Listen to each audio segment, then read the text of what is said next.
So what is all this? These are known as onomatopoeias. So this brings us to our seventh figure of speech, that is onomatopoeia. It's the coolest figure of speech. Why? Because it makes you sound super interesting and it makes your language so colorful when you're trying to use these words. What are onomatopoeias? Onomatopoeias are a type of a word or a process of creating a word that phonetically resembles or suggests the sound that it describes. Now what I mean to say is that the pronunciation of these words is similar to the sound that they make.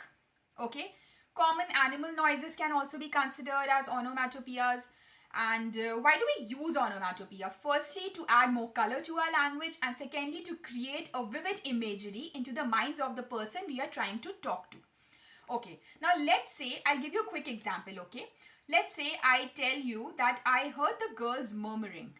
Now, murmur is an onomatopoeia, okay? Now, when I say to you that I heard the girls murmuring, that means now, what is the picture that comes inside your head? You will think that the girls were talking like this. So you're not able to actually hear the exact words, but you know that they were talking in a really quiet voice, in a really quiet tone, and the sound that was coming out was that of a murmur. So that's where the word comes from, murmur.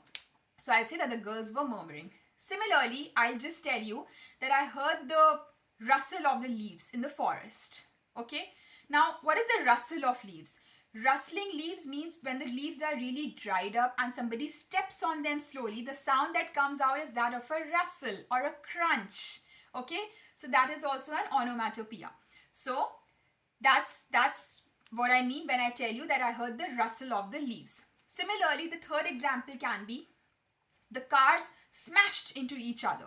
That means you can imagine that the cars hit each other really bad and they were probably, they were a part of a huge accident, and because of which the cars totally bumped into each other and they smashed into each other.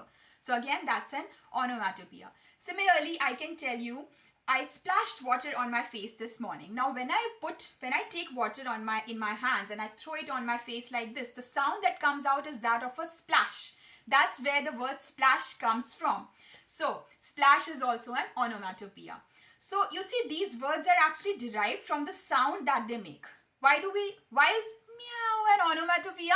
Because cats speak in that sound, okay? Cats talk like that. And the cats, when they make this sound, so we just say that cat meows. That means meows is actually an onomatopoeia, and that's the sound that it's making. So again, this is derived from the sound that the cat makes, okay? So most of the animal noises are also onomatopoeias, and then there is a huge list of onomatopoeias, so it's all given towards your right. You can just have a look. They are super cool to use. They are super funny, and it always tries to kind of add an image inside your mind, and when you're trying to describe any incident or any event to someone, it also adds an image into the minds of that person you are talking to. So that's the use of onomatopoeias. Thank you so much for watching. If you liked my video, please don't forget to subscribe to my channel and give me a big thumbs up, and I'll see you again in my next session. Bye.